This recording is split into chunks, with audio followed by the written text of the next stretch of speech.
My name's Eloise. I'm with Extinction Rebellion Southwark. I think Extinction Rebellion is obviously a very decentralized organization, but quite amorphous. XR is many voices, and I am just one. I mean, I think as Extinction Rebellion in Southwark, but nationally, probably globally, and I'm sure there's lots of people who are not within XR who agree with this, our whole political economic system is not really set up to address the climate emergency. Like starting there. Clearly, the free market is not going to lead us towards sustainable and biodiverse communities that can mitigate and adapt to the climate crisis. And everything that I'm saying is in the context of, I realize that local authorities are, Southwark, as you've probably heard, has a history, it seems, over the last couple of decades of having sold off lots of public land at low levels in order to raise revenue. That slightly sort of profit-driven, short-termist thinking is in part what's led us to where we are today, not just the global climate crisis, but also the housing crisis. Their answer has been, thus far, a lot of sort of rebuild, sell off land, for profit, build anew, rejuvenate, renovate, regenerate, whatever buzzword you want to use, to the detriment of local communities. And that's now not just a social issue, but it's coming into conflict with the realities of the climate crisis. Southwark Council have thus far done a really bad job in terms of adapting how they do development to the climate crisis. That's how we see our role, is to be trying to hold them to account on that, or showing them ways that they could innovate further, or really need to sort of rehaul their whole approach in light of the climate crisis.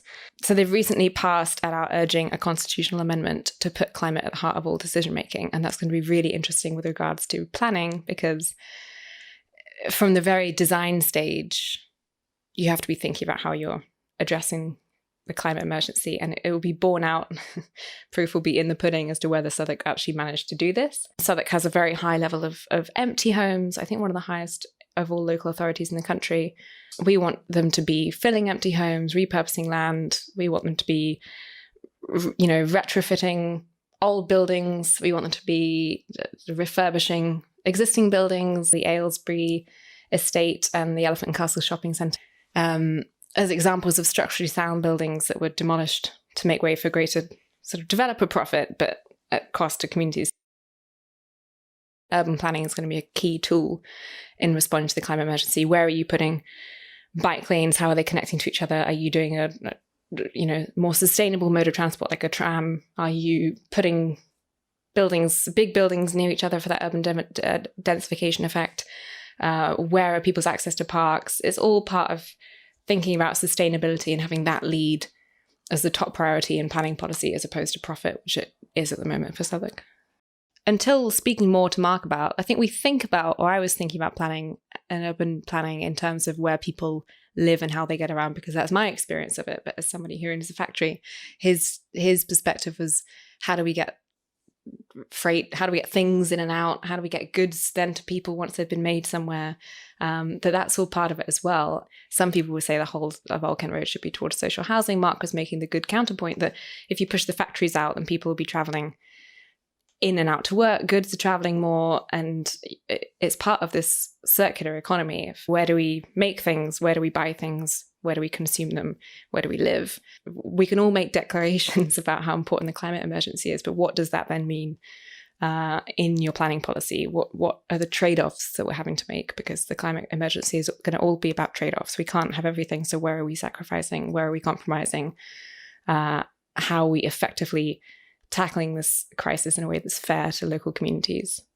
And again, these are the trade-offs, right? Not just in the climate emergency, but in housing policy. The term NIMBY is a lazy term. It's reductionist. It's very understandable if somebody came to you and said, hey, this patch of, do you mind if we build on it? It's totally understandable. Your reaction would be no. this is where Southwark's consultation process falls down, is that they're not asking residents questions about how the space is used, what they would prefer to see, presenting the options, of what's ahead of us, or able to present, and I think this is where the new Southwark plan comes in, they're not able to present a plan a sustainable development plan for the borough that makes sense. It's really hard to read the hundreds and hundreds of pages of the new Southwark plan.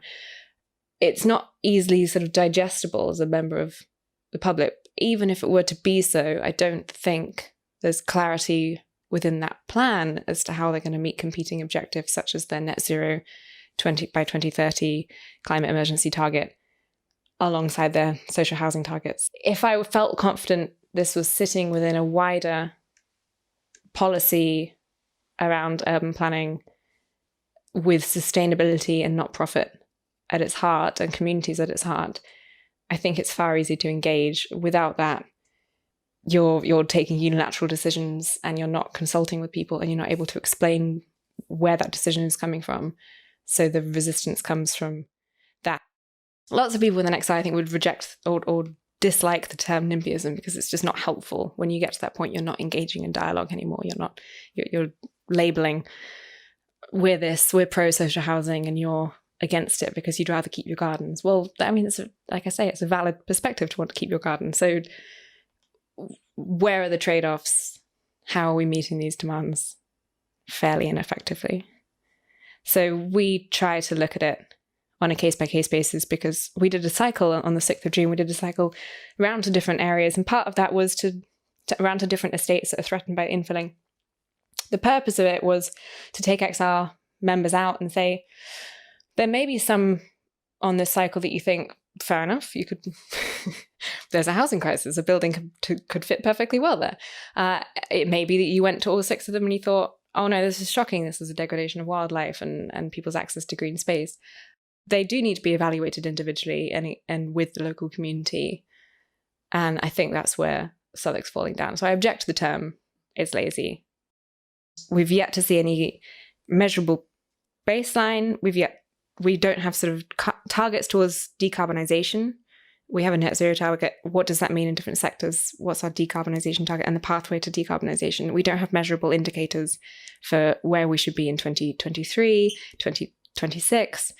And we don't have alignment. One of our biggest frustrations this year is that the new Southwark plan doesn't align to their climate emergency declaration. And this comes to the heart of council culture and the officers, the siloed nature of decision-making across departments, and the officers versus the councillors, this entrenched war that's, always gone on, I suppose, between elected officials and civil servants. But what are the bare minimum requirements you have to meet? And we were told during the new Southwark plan process that the climate emergency declaration that unanimously was passed by the councillors was a political imperative and not a legal one, and therefore the new Southwark plan had no requirement to meet the net zero target. It's deeply disappointing for the new Southwark plan to not respond to the climate crisis, and it makes a mockery of their net zero 2030 target. So the lack of alignment across their plans is also a frustrating challenge to deal with. And I think some of the councillors feel it too. The climate strategy was a poor mix of some short-term ideas, some long-term ideas, without a clear pathway to decarbonisation, without a baseline, without measurable indicators. It's a bit of a mess.